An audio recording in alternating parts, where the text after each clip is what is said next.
Você sabia que uma única ligação telefônica pode mudar o rumo de uma guerra inteira? Pois foi exatamente isso que aconteceu quando Trump, depois de meses defendendo o corte da ajuda militar à Ucrânia, fez uma reviravolta que deixou o mundo político de cabeça para baixo. Imagina só. O mesmo homem que questionava cada centavo enviado para Kiev acordou um dia e anunciou que voltaria a mandar armas defensivas, como se nunca tivesse dito o contrário. Mas aqui tá o que ninguém te conta. Essa mudança não foi um ato de bondade ou uma súbita preocupação humanitária, foi pura frustração política, misturada com pressão internacional, que chegou num ponto insustentável. Enquanto você assistia às notícias pensando que política externa é coisa de diplomata, Trump estava vivendo na pele o que significa descobrir que nem todo mundo se dobra ao seu charme negociador. A verdade é que por trás dessa reviravolta, existe uma lição valiosa sobre como funciona o poder real no mundo moderno. E por que entender esses movimentos pode te ajudar a enxergar as oportunidades que outros não veem. Prepare-se para descobrir os bastidores de uma decisão que vai muito além da Ucrânia e que revela segredos sobre negociação, pressão psicológica e o verdadeiro jogo do poder internacional. Imagine só, você está acompanhando um jogo de xadrez político onde as peças mudam de posição da noite para o dia. Foi exatamente isso que aconteceu quando Trump anunciou a retomada do envio de armas defensivas para a Ucrânia, deixando analistas e diplomatas de cabelo em pé. Essa reviravolta não surgiu do nada menos. Ela nasceu da frustração pura após uma ligação tensa com Putin, onde o ex-presidente americano percebeu que estava batendo na mesma tecla sem conseguir arrancar nenhum, talvez do líder russo sobre paz. A política internacional, meu amigo, é como um relacionamento complicado. Às vezes você precisa mudar de estratégia quando percebe que a conversa mole não está funcionando. Trump, conhecido por suas decisões impulsivas, dessa vez canalizou sua irritação numa direção que surpreendeu até seus próprios assessores. É como aquele momento em que você decide fazer algo completamente diferente porque percebeu que o caminho atual não estava levando a lugar nenhum. A frustração do ex-presidente não era só política menos. Era pessoal. Ele havia apostado suas fichas na diplomacia direta, naquela conversa de homem para homem que tanto valoriza. Mas Putin simplesmente não estava interessado em ceder nem 1 milímetro. Pense nisso como uma negociação de negócios, onde você oferece a melhor proposta possível, mas a outra parte nem se dá o trabalho de fazer uma contraproposta decente. Trump percebeu que seu estilo habitual de negociação, menos misturar pressão com charme, estava esbarrando numa parede de concreto armado. A decisão de retomar o envio de armas foi, na verdade, uma jogada de mestre disfarçada de mudança de opinião.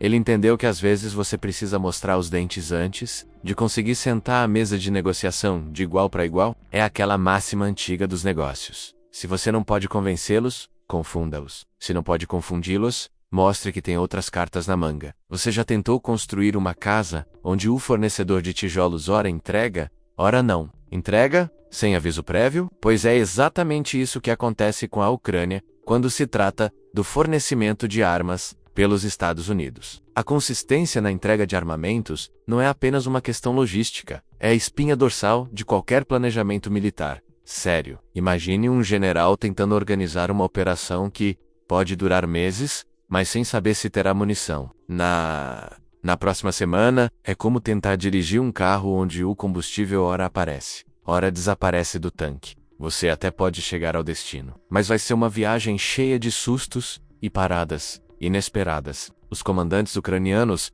vivem essa realidade frustrante há meses, tendo que reorganizar estratégias inteiras porque Washington mudou de humor político. A guerra moderna exige previsibilidade, soldados precisam treinar com equipamentos que sabem que vão usar, não com promessas que podem evaporar na próxima mudança de governo. Os discursos ambíguos e as decisões políticas volúveis não são apenas inconvenientes diplomáticos, eles são verdadeiros sabotadores das operações militares de médio e longo prazo. Pense assim, você está montando um quebra-cabeça complexo, mas alguém fica tirando e colocando peças aleatoriamente. A Ucrânia precisa planejar ofensivas que podem levar de 3 a 6 meses para serem executadas, mas como fazer isso quando o fornecimento de equipamentos críticos depende do humor político de Washington? É como tentar tocar numa orquestra, onde os músicos não sabem se vão ter instrumentos no próximo ensaio. As consequências dessa inconstância vão muito além da logística. Elas afetam o moral das tropas, a confiança dos aliados e até mesmo a capacidade de recrutar soldados, que precisam acreditar que terão os recursos necessários para cumprir sua missão. Quando a ajuda militar vira uma montanha-russa emocional,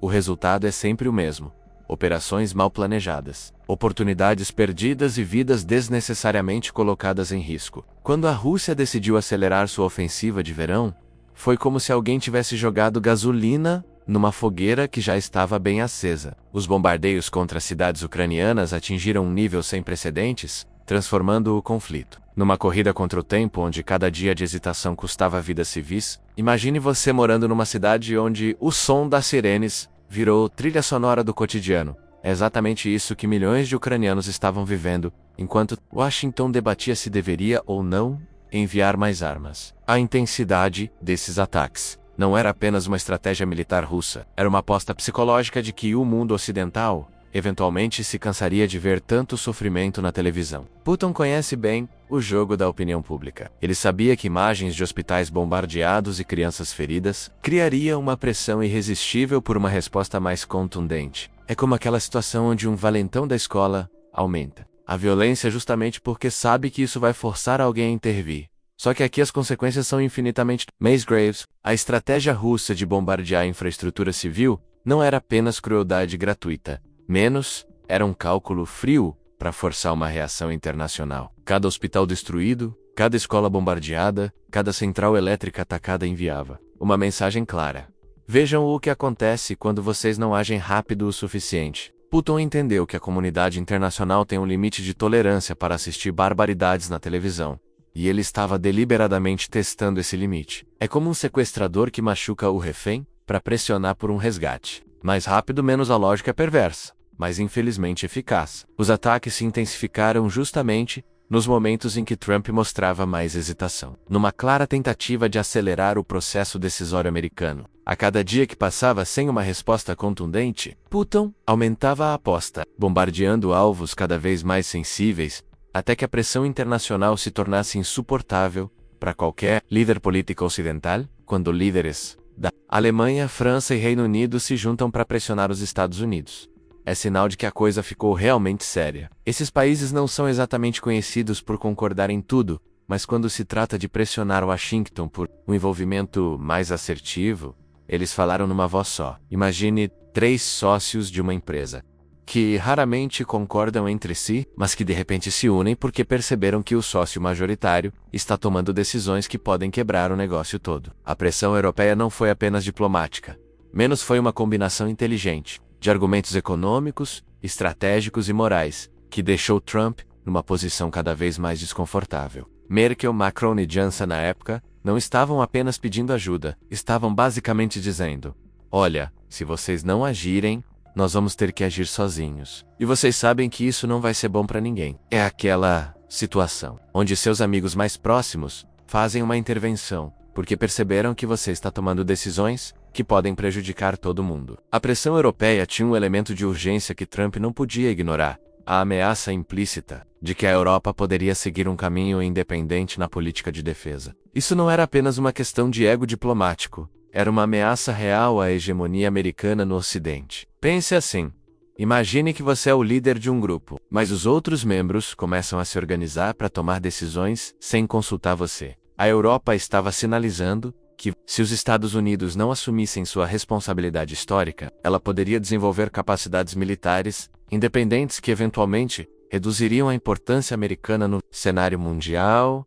Trump, por mais controverso que seja, entende muito bem de poder e influência menos. Ele percebeu que perder o controle da agenda de segurança europeia seria um erro estratégico que poderia custar muito caro no futuro. A pressão era sutil, mas o recado era claro: vocês podem liderar conosco ou assistir enquanto lideramos sem vocês. A Ucrânia consegue produzir apenas 40% do seu arsenal militar. É como tentar construir uma casa quando você só tem 40% dos materiais necessários. Essa limitação não é apenas uma questão de tecnologia, mas de toda uma infraestrutura industrial que leva décadas para ser desenvolvida. Imagine que você precisa montar um computador, mas só consegue fabricar o teclado e o mouse. O resto precisa vir de fornecedores externos, que podem ou não estar dispostos a ajudar. A indústria de defesa ucraniana apesar de ter raízes na era soviética, simplesmente não tem capacidade para produzir os sistemas mais sofisticados que uma guerra moderna exige. É como ter uma oficina bem equipada para consertar carros antigos, mas não ter as ferramentas necessárias para trabalhar com veículos elétricos modernos. Essa dependência externa não é uma fraqueza temporária, menos é uma realidade estrutural que coloca o destino do país nas mãos de decisões políticas tomadas em Washington, Berlim ou outras capitais ocidentais. Os sistemas avançados como o Patriot são como os órgãos vitais de uma defesa aérea moderna, menos sem eles, você tem um corpo que funciona parcialmente, mas não consegue enfrentar ameaças sérias. Só países como Estados Unidos, Alemanha e alguns poucos aliados têm a capacidade técnica e industrial para produzir esses equipamentos. É como precisar de um transplante de coração, mas só existir 3 médicos no mundo inteiro capazes de fazer a cirurgia. A Ucrânia pode até tentar desenvolver alternativas próprias, mas isso levaria anos, talvez décadas, enquanto a guerra está acontecendo agora. Recentemente a Alemanha anunciou novas doações desses sistemas, numa clara demonstração de como a Europa está assumindo um papel mais ativo. É como se os médicos europeus estivessem se organizando para compensar a hesitação americana. Essa dinâmica criou uma situação onde a Ucrânia se tornou dependente não apenas de um fornecedor, mas de uma rede complexa de países que precisam coordenar suas doações. Agora você entende que a política internacional não é um jogo de xadrez onde cada movimento é calculado,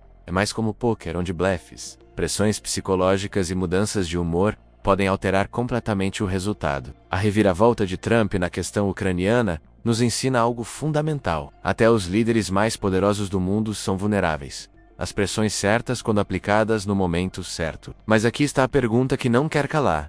Se você fosse um líder político, conseguiria manter a consistência sob pressão extrema? Se você fosse um país dependente de ajuda externa, como diversificaria suas fontes de apoio? E se você fosse um investidor observando essa instabilidade toda, onde veria oportunidades que outros estão perdendo? A lição mais valiosa desta história é que a previsibilidade vale mais que ouro no mundo dos negócios e da política. Enquanto Trump transformava a ajuda à Ucrânia numa montanha russa emocional, países como a Alemanha ganharam influência justamente por serem mais câncer. Isso te faz pensar, na sua vida pessoal e profissional, você está sendo aquela pessoa confiável que outros procuram nos momentos difíceis, ou está sendo imprevisível como Trump? O que você vai fazer com esse conhecimento? Vai continuar apenas assistindo aos acontecimentos como espectador?